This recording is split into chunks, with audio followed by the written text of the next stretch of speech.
Before we begin, let me thank our partners at Barrett Bookstore, where you'll find copies of these books on their shelves. They're great holiday gifts. I can't tell you how fun they are. It was so much fun for me to review them all. Also, if you have questions, please type them in the Q&A box and we will get to them at the end of the program. I also want to thank the friends of the library who make these programs possible. And I think we're a minute in, so I think we can probably start. Let me tell you a little bit about our three authors tonight. Sam Sifton is an assistant managing editor of the New York Times, responsible for culture and lifestyle coverage, and the founding editor of New York Times Cooking. Since arriving at the Times in 2002, he has served as food editor, culture editor, and national editor, and has worked as the restaurant critic and a columnist for the New York Times Magazine. He is the author of Thanksgiving, How to Cook It Well, See You on Sunday, which came out just when the pandemic was starting, so I don't think it didn't get as much coverage as it deserves. And his latest book, the New York Times Cooking No Recipe, which is just a dream, love it. And he lives in Brooklyn with his wife and his two daughters. Our next guest is Dawn Perry. Dawn is the former food director at Real Simple. She has been on the Martha Stewart team and involved with the meal kit service, Martha and Marley, as a content editor. Dawn has also worked for Bon Appetit as a senior food editor. Her book, Ready, Set, Cook, How to Make Good Food with What's on Hand, No Fancy Skills, No Fancy Equipment, and or fancy budget required, great title, is her first cookbook. Now, she did live in Brooklyn. Now she lives in California, and I assume she's still living with her husband and there's two children. Yes. Hasn't left them behind. And our moderator, Anna Gass, is no stranger to the culinary world. She graduated from the French Culinary Institute, has worked with Food 52, Martha Stewart Living, Mad Hungry, and Whole Foods. She is currently working with Feed, a website for foodies. Her cookbook, which I gotta grab, these books are all heavy. Her cookbook, Heirloom Kitchen, Heritage Recipes and Family Stories from the Tables of Immigrant Women, is packed with over 100 recipes and stories of 40 exceptional women. I want to thank you all for coming tonight, and I know we're in store for a very animated talk, and I'll turn this over to Anna. Thank you so much, Kathleen. That was such a warm welcome. As she said, I am Anna Gass. I'm very honored and humbled and excited to be moderating tonight. And both of you are very special guests. So I want to jump right into all these questions so we can learn a little bit more about you and, of course, your wonderful cookbooks. So our first question is for our guests that haven't had a chance to peruse these wonderful cookbooks. Could you just give us a quick synopsis? I'll do ladies first. Dawn, we'll start with you.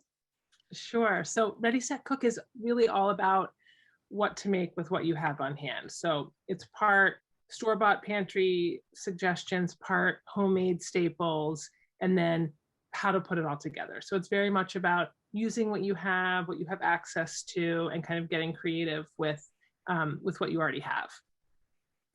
Do you feel that the pandemic inspired you a bit? I know I read your intro. I love the story about how, you created this recipe out of nothing when your friends were, tired and hungry, but, we couldn't go to the grocery store. So yeah. I know I finally started to improvise a little bit more. Did that help inspire the book? Well, I sold the book before pandemic, before quarantine. But I would say it kept me really honest during the development process, because it was like super real.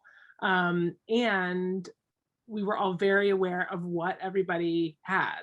It's like, we knew we had beans, like we knew we either had no flour or 50 pounds of flour. So like, it was like all the evidence was there. So it was helpful in that regard. Lovely. Sam, to you. Well, so my book is called No Recipe Recipes, and it appears to offer this magical idea of cooking without recipes. Like, there are no recipes in this book. But here's the dirty little secret. They are recipes. They're just written in a completely different way. They're written in a conversational style that allows a lot of creativity on the part of the home cook. It's just a sort of invitation to an idea. It's a prompt that just says chicken parm. Well, we know what chicken parm is, kind of, right? And I can kind of lead you in that direction. And then you're going to make it on the fly. And having done so, if you accept the prompt that I've given you, and you take on the sort of responsibility of doing it on your own, and you succeed, and I think you will succeed, your confidence soars, and you're ready to do the next one and the next one and the next one. So we love recipes. Recipes are a kind of sheet music that we can follow, but no recipes are like maybe like a chord chart. It's like A to B to D. And I find that I love cooking that way, and I love communicating with our readers about how to do it themselves. Do you feel that it inspires improvisation, this book? I know when I was looking through it, I thought, wow, this is a really great roadmap, but maybe for a more seasoned chef, it gives that spark of inspiration, but then kind of leads them down another path. That's absolutely the case. That's a great way of looking at it. My belief with traditional recipes is that if you cook that recipe once, twice, three times, the fourth time, maybe the fifth time you make that written recipe, that recipe has now become yours in some sense. It's like how you make it, and yours is going to taste a little different. It's going to look a little different from what the original chef intended. You jumpstart that with a no recipe because you don't have this spice, use that spice. You're not making it with chicken, you can make it with pork. You make it with a flatfish. So absolutely. I think it's a gateway drug for improvisation in the kitchen. Yeah, I love that. I think it also helps really instill confidence. So it kind of helps the seasoned chef go off and do what they want to do, but the novice get started and then get those confidence blocks built. The novice is so nervous. The novice wants that recipe. The novice says, no, spell it out for me step by step by step. And what I'm saying is, actually, you don't need to do that. You can trust you can trust your palate. You can work your way toward the finished dish. I'm there holding your hand the whole time. Love it. Dawn, back to you. How did you find your way into the food industry? So I have a fine arts degree in film. And so, I thought I wanted to make nature documentaries, and I sort of ended up in San Francisco after college. I was doing an AmeriCorps program there. So I was doing environmental-based education for middle school kids, and we were planning community gardens and doing sustainability projects. And I was just kind of learning how to feed myself and cook for myself in this place where everyone is, obsessed with the farmer's market and tracking their ingredients, like knows when the Meyer lemons are going on the pizza, cheese board. So I kind of caught the bug while I was there at this point where it's like, I needed the life skill anyway.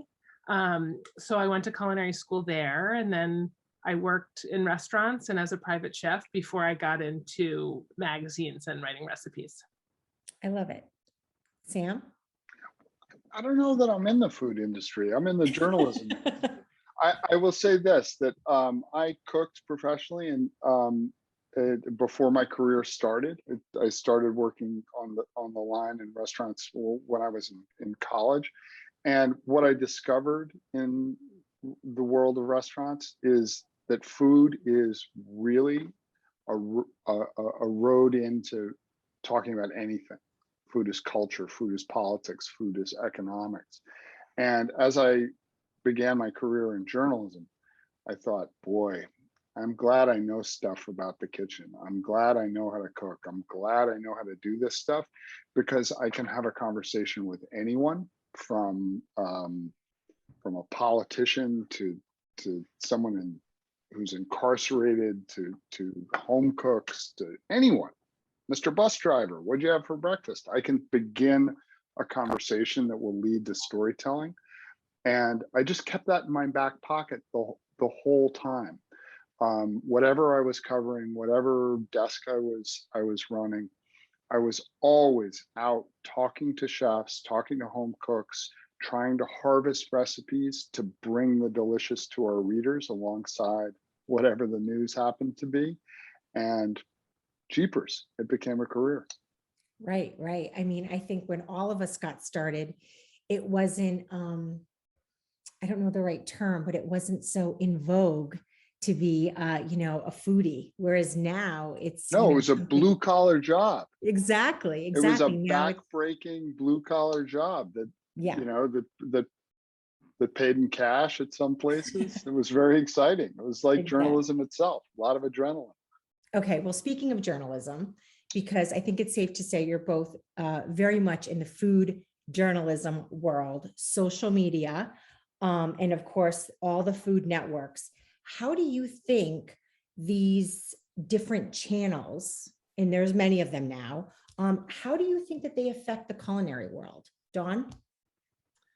I would say the great thing about them is the exposure, both for just such a diverse group of cooks that, similar to this situation where like you all are on the East Coast, I'm on the West Coast, we can connect here, that all of these platforms have, are bringing amazing content.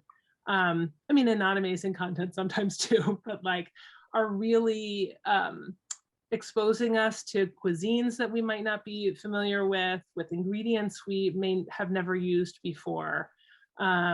So I think, it's made our world smaller and given us greater access to a lot of that information and knowledge. Absolutely. Sam, I how do think you Dawn, feel? I think Dawn is 100% right. There's a democratization to the food world as a result of our ability to be on the West Coast, to be on the East Coast, to be anywhere in the world at any time on different platforms. Yeah, there's a lot of terrible content that results from that.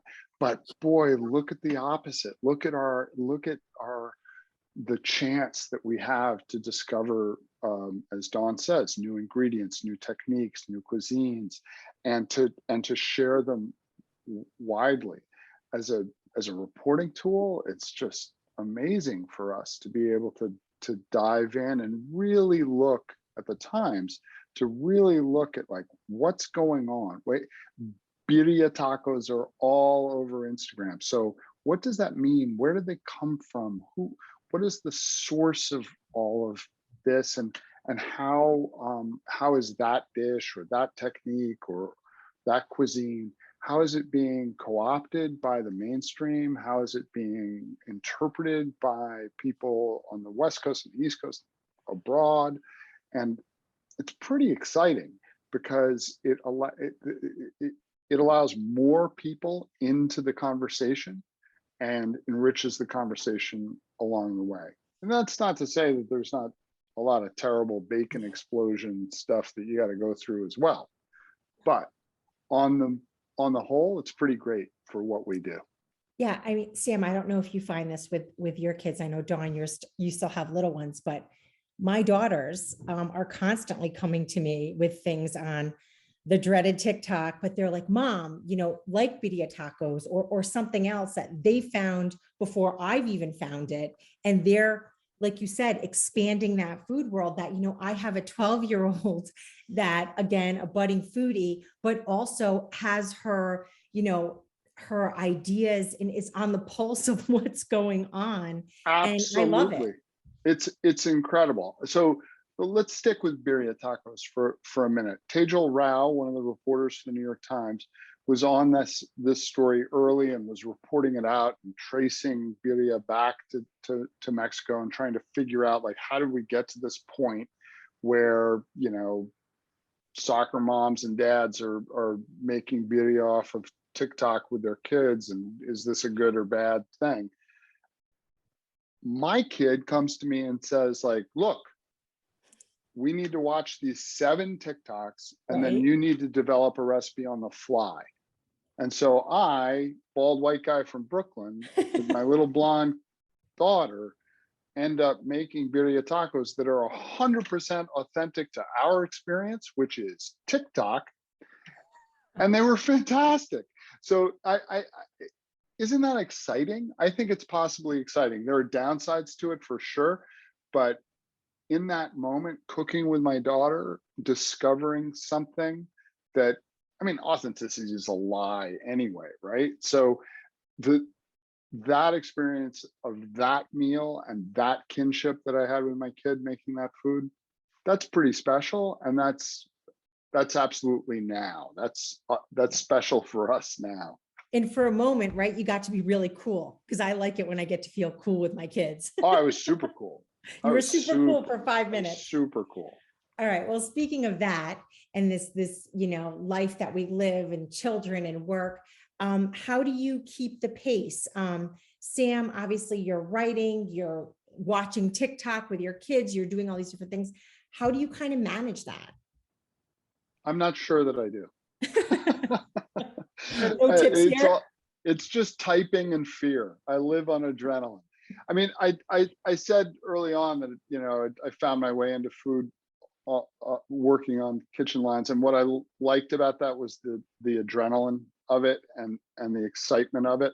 And that's what I love about journalism as well. It's shift work. You've got your deadlines, you hit your deadlines, and then the shift is over. I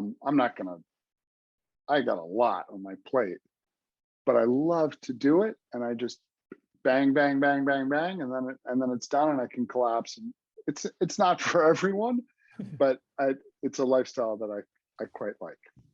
Very nice. So Dawn, unlike Sam and I, you have some little ones at your ankles right now. So I know that ends up being part of it as well. So how are you getting all of these successful things, out the door? The short answer is caffeine. And the long answer is sort of similar to Sam. I find that I don't like the feeling of being overwhelmed, but when you get over the hump and you realize, like, look at what I just tackled, that gets me really high. And so I love that feeling of satisfaction that comes with like conquering the next challenge or multiple challenges at once. Yeah, and then the job well done. Thanks. And just, and being willing to kind of pivot and modify and like adjust as need be. I mean, with little kids, it's kind of, sometimes you have to just be like, we're not eating this now, or whatever it is. So I think just a healthy dose of humility and just be like, sometimes we're not going to do it the way I planned. Exactly. Well, let me take you back to Real Simple when you were there. So you probably had a little bit more time on your hands. How did you get to that finished spread? Could you just describe that process? People are so fascinated with that. How did you do that? Yeah, sure. So I was at Real Simple actually 2 different times. Once as like staff food editor, and then again as food director. So things had evolved between my tours. But in both cases, you sort of start with a pitch meeting. Sometimes there's one recipe that can kind of inform a whole story or a whole package. And it's like, I did one sort of like tropical sweets package years ago. And it was like, I had to do a mango pound cake. Like I knew I wanted to do that, and I would build out the story from there. Sometimes there's a specific request, like we know we want to do like spring pastas or something, and then you kind of drop in recipe ideas from there. And that is, I think, best done with others. As now that I'm sort of more on like the freelance end of things, it can be hard to ideate alone. And that's a piece that I miss, is just like doing the puzzle with the other puzzle lovers. So you kind of figure out the puzzle, make sure not everything's green, because you have to think about these things visually as well. And it's like, okay, we've got like a red from a tomato. The onion can be a purple moment, like this is a salad. So you kind of put all those pieces together, and then either yourself or someone else goes and develops the recipes, which can take, a varying amount of time. Once the recipes are sort of approved by, one hopes, like a group, they get passed off to a cross tester, and that's sort of a neutral party who hasn't developed the recipe, who can make sure the recipe works as written. Are the times accurate? Are the indicators appropriate? Like, is this thing golden brown and dry, or is it more like, springy and pulling away from the sides of the pan? So making sure that those indicators are clear for the recipe user. And of course, to make sure that it's delicious.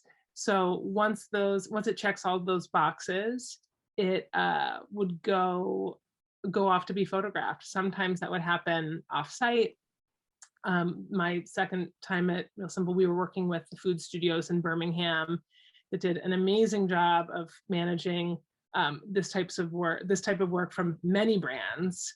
And it would get photographed and then passed off to the art department, who would lay it out beautifully and, add graphics and type, and then we all make sure it fits. And so it's sort of like a long process, but it still feels good to like hold that physical thing in your hands when it's done.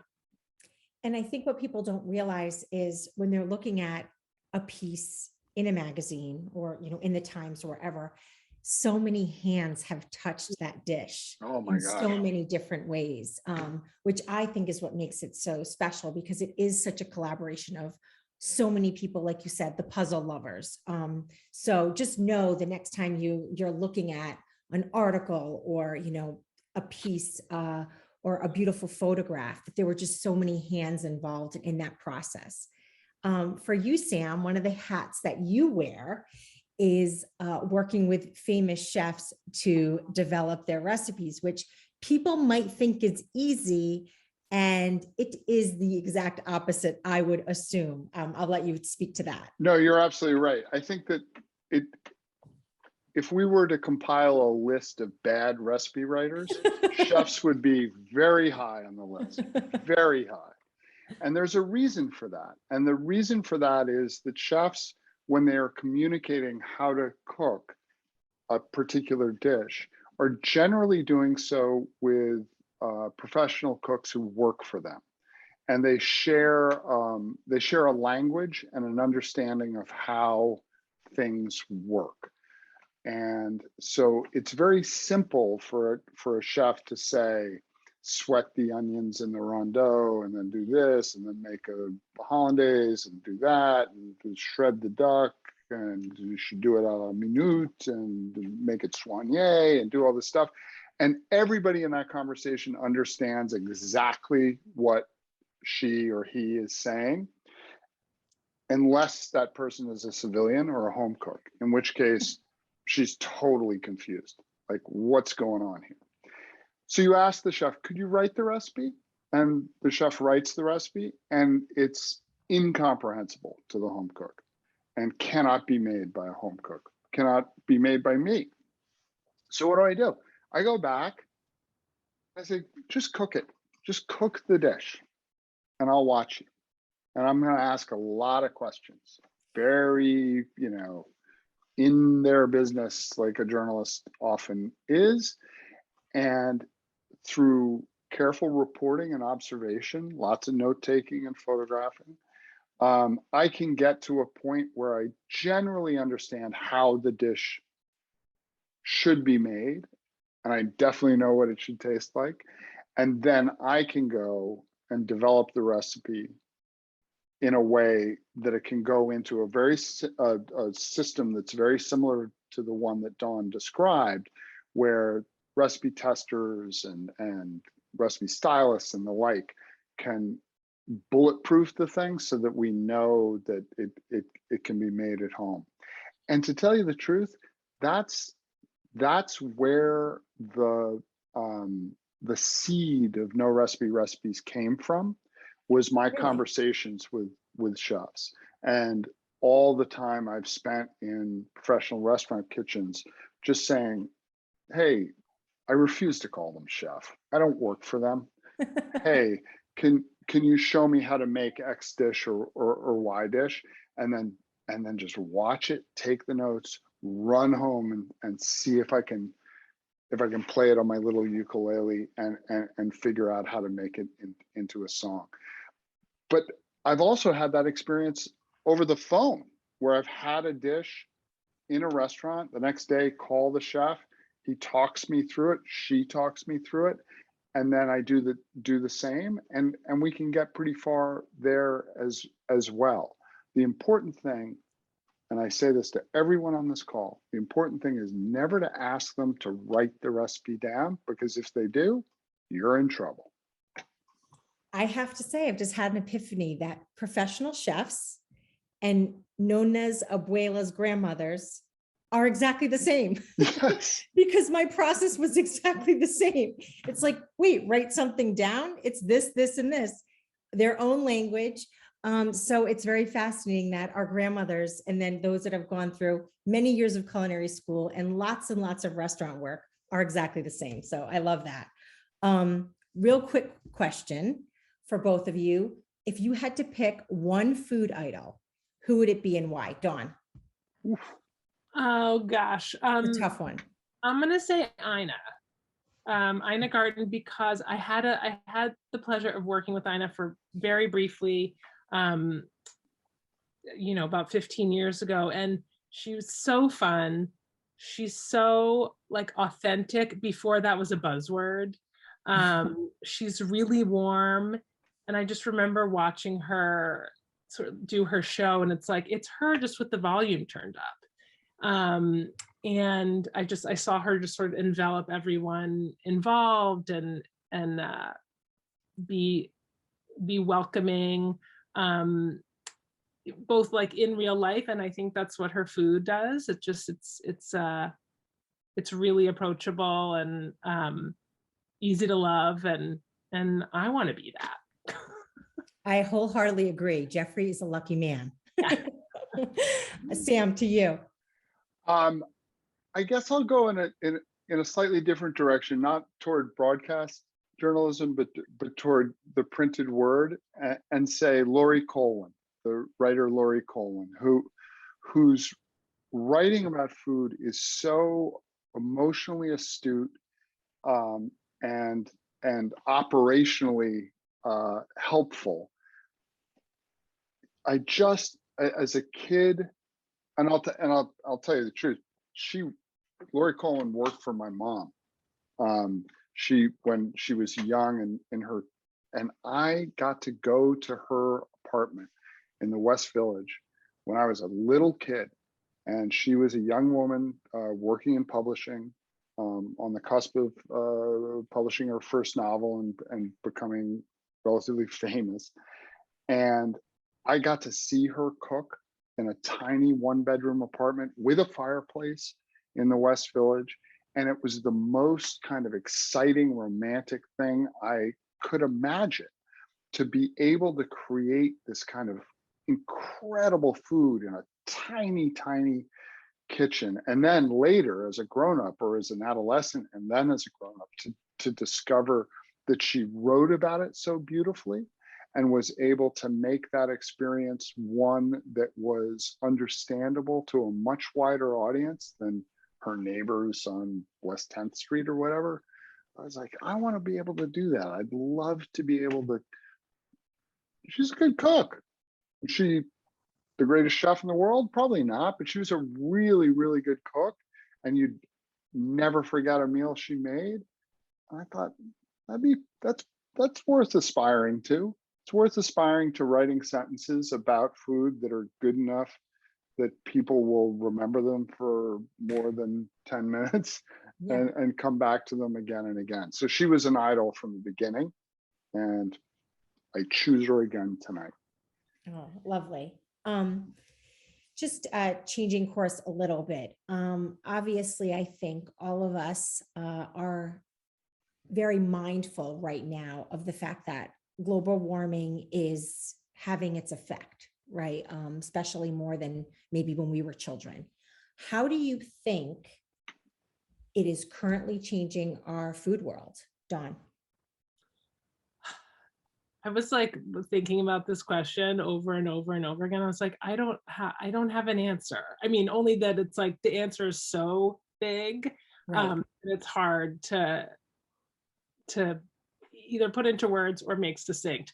But I think like certainly our growing season is changing.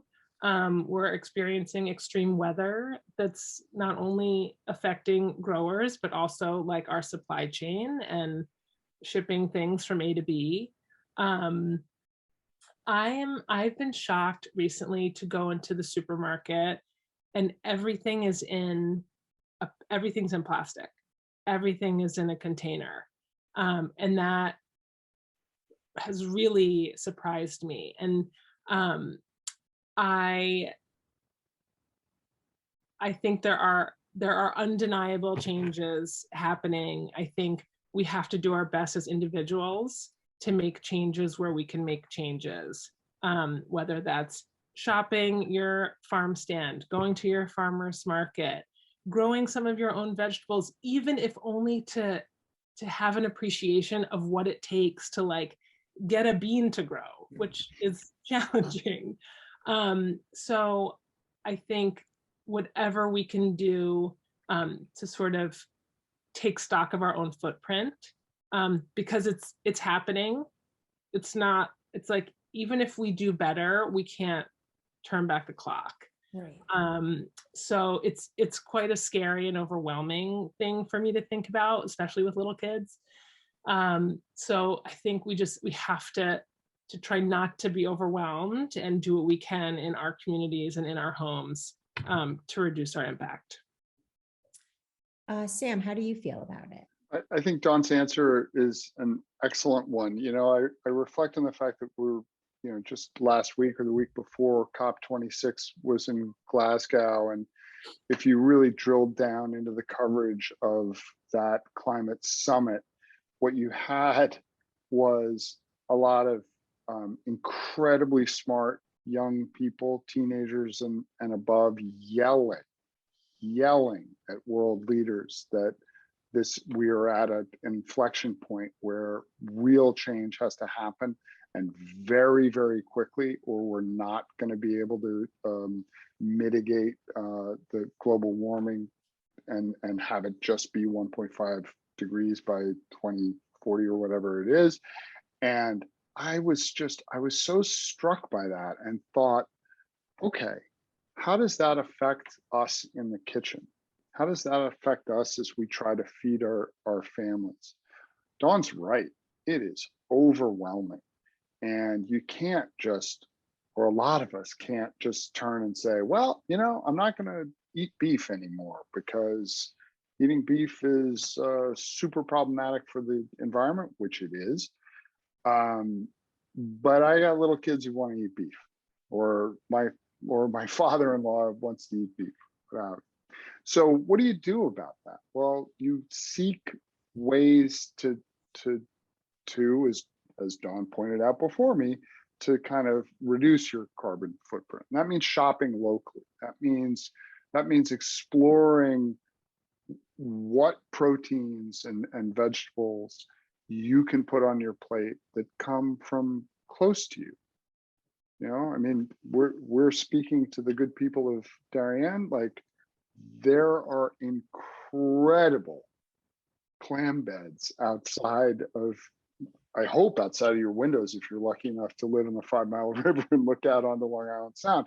There's lots of good bivalves out there. There are guys growing incredible sea vegetables out in the Long Island Sound. And making those a part of our diet, or part of your diet if you're there, going forward, is not only beneficial to the environment, but it's pretty delicious as well. And so that's what I for myself, I'm trying to eat much more locally. And like Dawn, I'm shocked by the amount of plastic that we see in our stores. And I got to tell you, if I go into a store and I see an orange wrapped in plastic or a banana wrapped in plastic, it's already wrapped. Like, I have a problem with that store, and I'm going to move on to the next one. It's a double wrap. So both of you really, really talk about the importance of a pantry in your books. Really quick, if you had to name 5 things that someone should just always have in the pantry, what would they be? Dawn. Well, I'll clarify that I think, and Sam, I imagine you feel the same, but the pantry isn't just like your dry ingredients. It's not just a cupboard with shelves, but your long-lasting ingredients that live anywhere, be it the cupboard, the fridge, or the freezer. That said, most of my must-haves are dry, but olive oil, salt, something spicy, whether it's like chili flake or even like a hot sauce, I'll take it. A lemon, because I think, something acidic, whether it's vinegar or lemon, but lemon, it's like, it's a fresh moment. And then a cheese of some kind. Oh, wow. That's so cool. Anna, can I just jump in and ask about the cheese thing? Like, what do you mean by that, Of Dawn? Like, do you course. want like a finishing cheese or a, Well, I recommend in the book and in real life, something hard like Parmesan or Pecorino, and like something that melts. nice. I would say if I have to pick one, I'm going to say Parmesan, because like you can get it to melt in certain scenarios. Right. But I think like those things you can put on pasta, you could stir into rice, you can like soak a chicken breast in it, you can spoon it over fish. Like those things can get me to a lot of different endpoints, and feel like a fresh new experience. I'm making pasta al limone out of your pantry right now. Great. That's my no recipe. I want that too. Yeah. Let's go. All right, Sam, how about you? Well, I'm such a boy.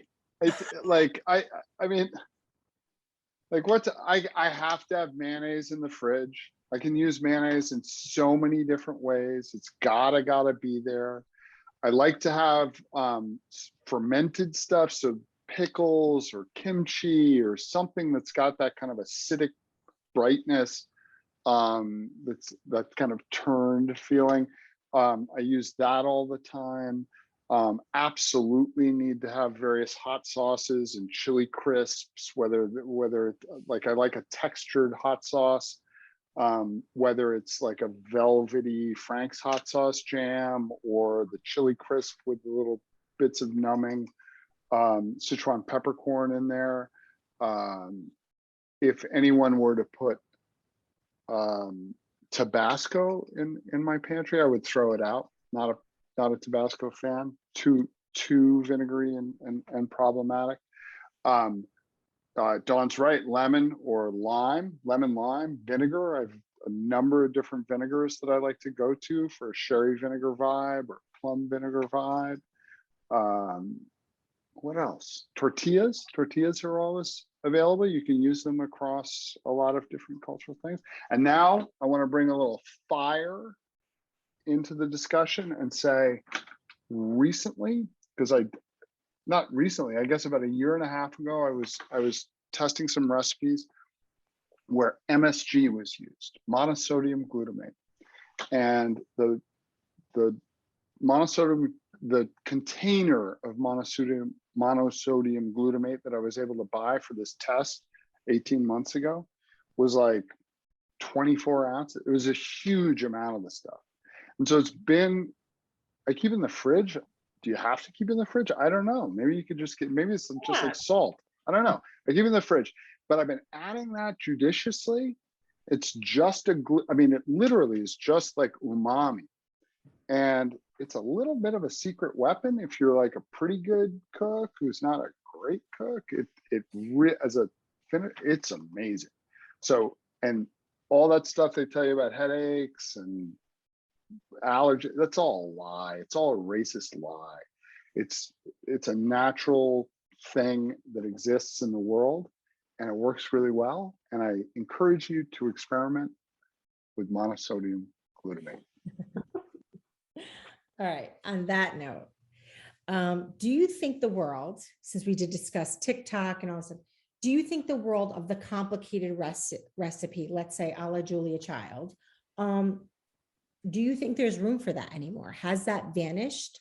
Or let's say on a Sunday, see you on Sunday, are you willing to tackle that 2 to 3, maybe even 4-hour dish because of what the ultimate result? Sam. Absolutely. We're going into Thanksgiving. Thanksgiving's going to be an 8-hour run of complicated cooking, right? Not to create one dish. We're not going to come out of it with like a timpano or something. We're going to come out of it with a roast turkey and like 6 sides and 10 pies and all this kind of stuff. And that challenge, that uniquely American challenge to create this thing on the third Thursday or whatever it is of every November, is something I think we cherish even when we stress out about it. And yeah, I will tell you, after 20 months of pandemic cooking, I'm not super stoked all the time to do a big involved 80-part recipe. But boy, when I do on a Sunday or for Thanksgiving, there's real pleasure in it. We can still kind of assemble the model airplane that is the paella and enjoy it. And I hope that that'll continue. And I hope that more people will take part, because there is a higher level of confidence among home cooks now than there was before the pandemic. That said, Dawn writes really simple, delicious recipes. I try to do that, and I hope people will at least join us to start there. Dawn, what do you think? I agree. I think projects aren't going anywhere. I love a project, especially a baking project. But in reality, like, my kids are little and I still have to spot them on the step stool. So my hope is that down the road, that's something we can do together. But the solution these days is just, and this is like a very, I think, Thanksgiving approach. Sam, we've both written about this so much, just like how to break it down into actionable parts. So like, okay, today, whether it's like, I'm gonna tear up my bread cubes for the stuffing today and bag them up so they're ready for next Wednesday. Or like, I'm gonna bake the cake today. I know I can frost it and assemble it on Saturday. So just to kind of like step back and see, like, how can I break this down and make it more approachable? So I think there's always going to be time. I'm excited for my future timpano. Yeah. And you both mentioned Thanksgiving, and I think, anyone that is a chef, I know I get this all the time. People will say, what's your secret? What's your biggest tip for Thanksgiving? And I think it's what you both said, especially what you spoke to right now, Dawn, is breaking things down. It's not just about Thanksgiving. Ask anyone in my home. I'm making things for Thanksgiving 2 weeks out. So I think that's a big tip. And I think that's a very important tip that you bring up, Dawn, is the fact that, it's not just about one day, and a complicated recipe can also be broken down over a couple of days and not make it so complicated. What's your biggest holiday Thanksgiving tip that you give people, Sam? Because I'm sure you also get asked this quite a bit. I talk about this all the time. I feel like I'm the Thanksgiving commissioner or something. And one of the things that I will say, I think one of the things that's interesting about about speaking in front of a group of people, even if it's remote like this, is that occasionally, you want to respond on the part of the audience. And Anna, you said, like, I make stuff for Thanksgiving 2 weeks out, 3 weeks out. And I got to tell you, I got a little like that, my adrenaline like kicked in right there, because I haven't made a thing. And I will tell you that, and this is, maybe Dawn will back me up on this, maybe she won't, but like, the cobbler's children go barefoot. Yeah. I have all the plans in the world for you, for how you can make Thanksgiving and have it plain, but I'll probably just grind it out from muscle memory over the course of the Thursday. And but I'm a professional like that. I can do that. I understand. But what I tell people, two things: plan your play and play your plan.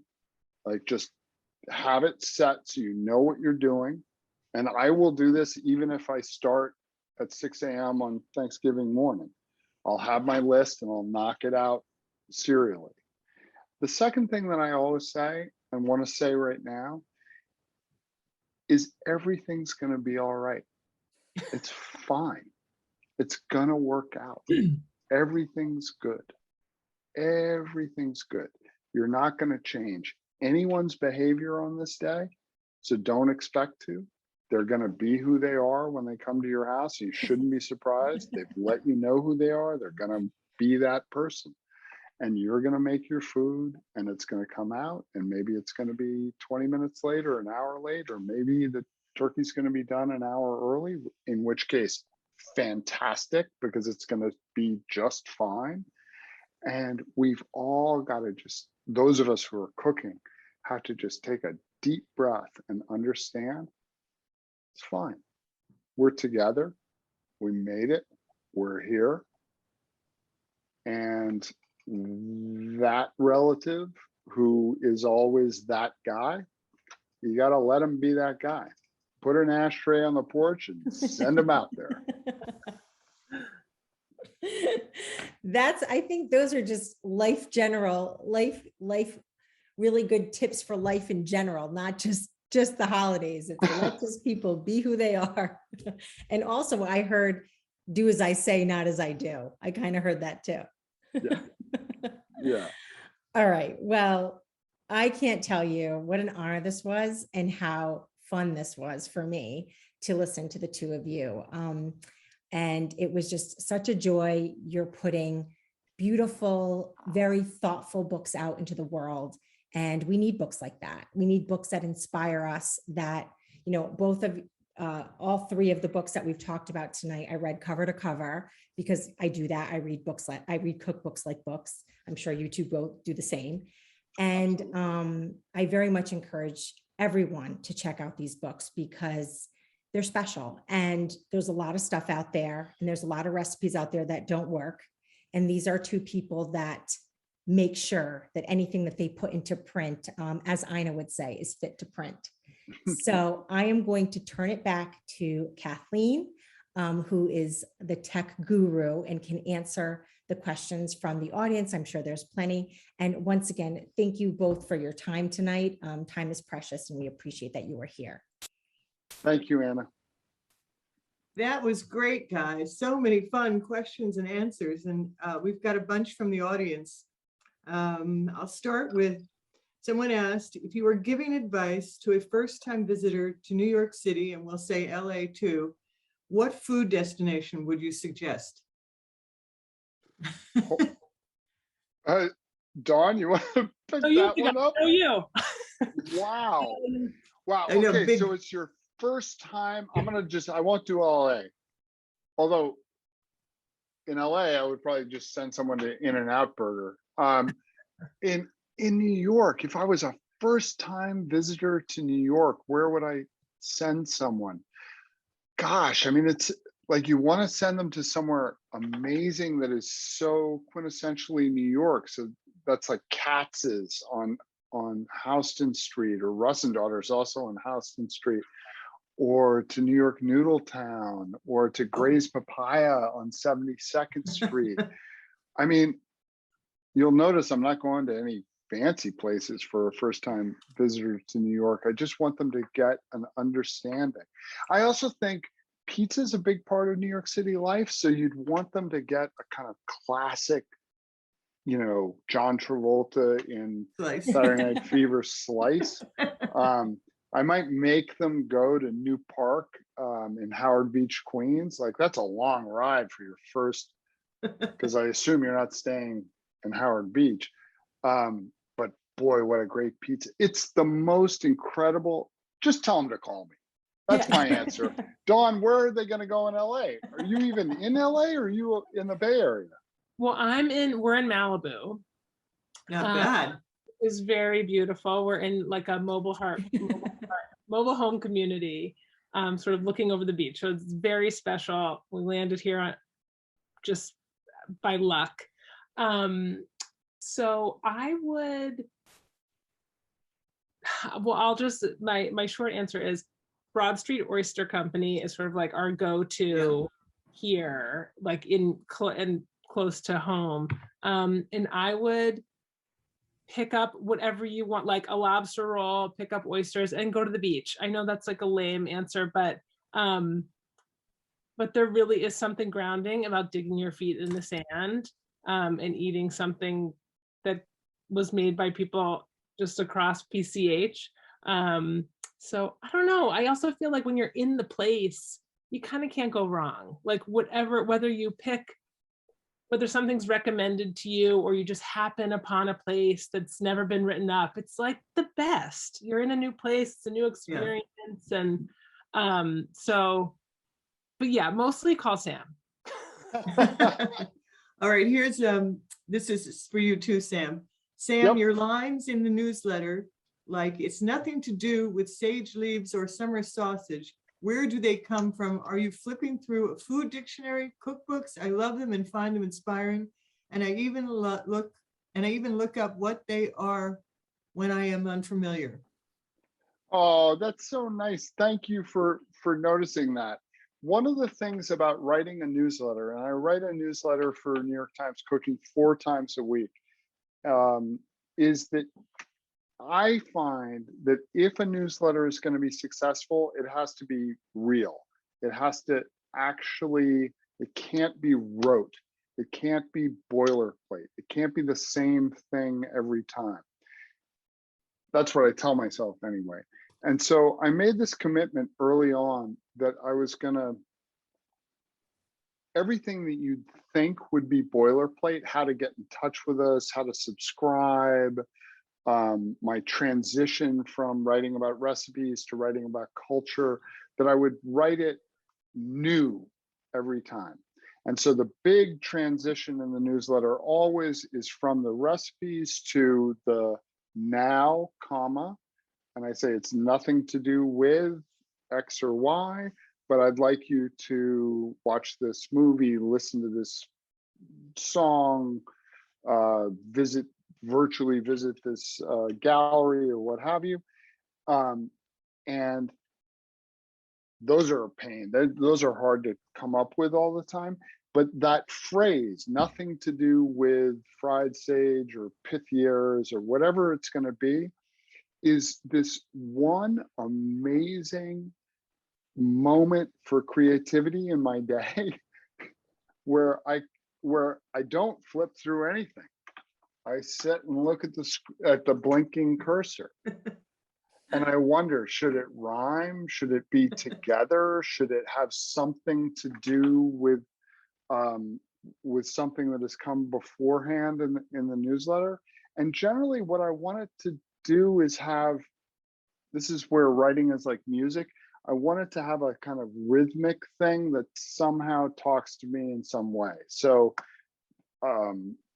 peas, and should it be a pea, or should it be something, peas and pheasant, or should it be peas and the scent of carrots or what have you? So it's just a fun little exercise for me, and I'm so delighted to hear that it resonates with you. So thank you.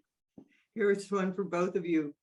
What's the first recipe or non-recipe you'd like readers to cook from your books? When we start with Dawn. I'm gonna give 2. So from the sort of the Pantry Plus section, that homemade staples section, I have a homemade croutons recipe. It's easy as could be. You can make it with whatever kind of like old bread product you have around, whether it's sandwich bread, a crusty loaf, a bagel, pita, but having those around, you can add it to salad, you can add it to soup, you can put it on pasta. Same thing, they can do so much. And it's a great way to like stretch the life of a loaf. So I'd say the croutons and then a pickle of some kind. So I think if you're going to make one pickle, make pickled onions. Sam mentioned this earlier, but like they can play in a lot of different cuisines. Yeah. And they just add a brightness, a little bit of funk, and big flavor wherever you add them. So I would say those two things, you can make them at the same time. They're really fast and they'll last a long time. All right, we have a question back to TikTok. Do you think that the exposure to different types of food on TikTok and other social media platforms makes young people more adventurous eaters? You want to take that, Totally. Dawn? Or either, whoever wants to go. 100%. 100%. I mean, just speaking from the experience of being a parent to adolescents who experience or discover a lot of food on TikTok, my kids eat whatever's in front of them. They're excited. Like I could probably take them to a place and say, this is quesadilla, and like, you're gonna love it. And yeah, I do. But the fact that they're coming to me and saying, look, I found this dish on TikTok and I think it's awesome and we should make it and we should eat it, that just fills me with joy. Dawn, do you agree? Totally. And as someone, I did not grow up in a house that was like excited about cooking. And so I was not exposed to a lot of ingredients and a lot of flavors until like I was sort of spit out into the world. And especially in a place like San Francisco that has so much amazing food from so many different places and people. But like, I don't think I ever had cilantro until I was in college. And like, I don't know that I had a fresh mango until I was in my 20s. So I think any kind of teaser that kids can be exposed to, whether it's on TikTok or elsewhere, is amazing. And it gets them thinking like, what is that? And then can we have that? And that's invaluable, I think. Agree. That's good. Here's one. What is your favorite discovery restaurant in New York? I guess it's kind of insider tip. Wow. Dawn, I don't know when you were last in town. Do you have one? I'm trying to think of my last discovery restaurant. It was weird because we were there just in the apartment. But I'm trying to think.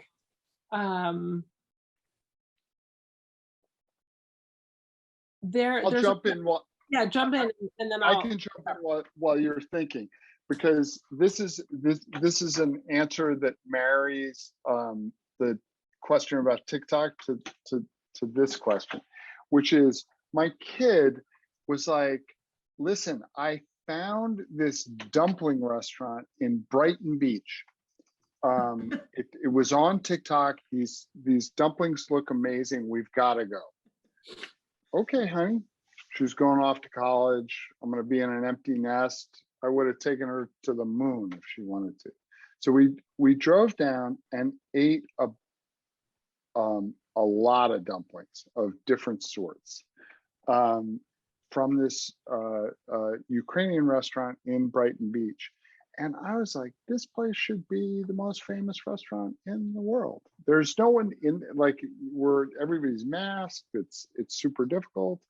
The name is approximately that long, and I'm not gonna tell you what it is.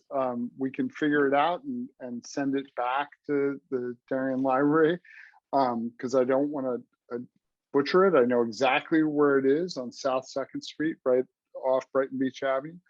And I was like, this is a discovery restaurant. We're not at the point where it's tiny, so I'm not going to send 1 million people from the Times there right now.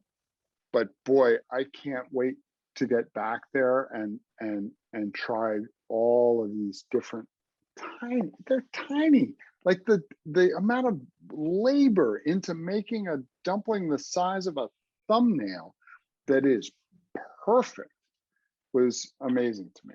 So that's a great answer. New York City, greatest city in the world.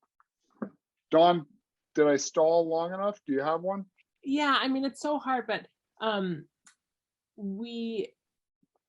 it's hard as food people and like people who write about food not to, like, our friends know, like That's it. and like so I would say just like really ask your friends if you're going to a new neighborhood, like where do you go?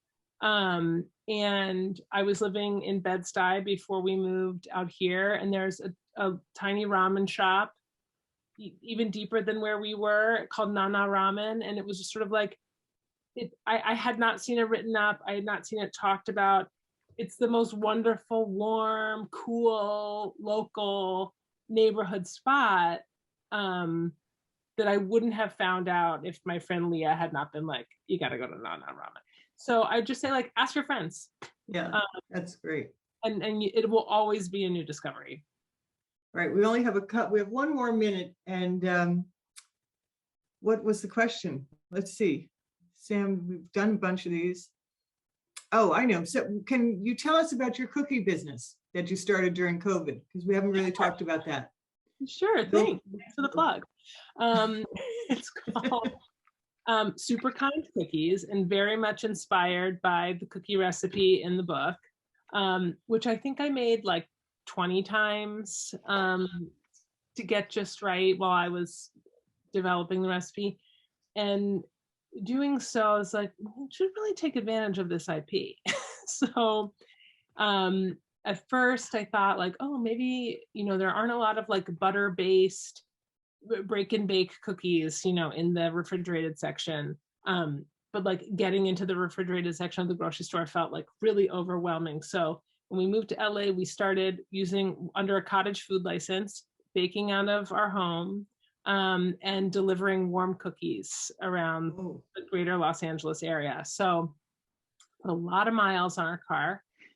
It's a hybrid. And but that's sort of how we spread the word. And then in August we launched nationwide shipping. So it's called Super Kind Cookies. People ask like, what's our hook? And it's sort of like they're premium versions of the classics. I feel like there's a lot of direct-to-consumer cookie brands, especially out there, that it's like trying to outdo the other one. They're crazy over the top. It's like, I just want a great snickerdoodle. Like, I just want like a wonderful chocolate chip cookie using the best quality chocolate.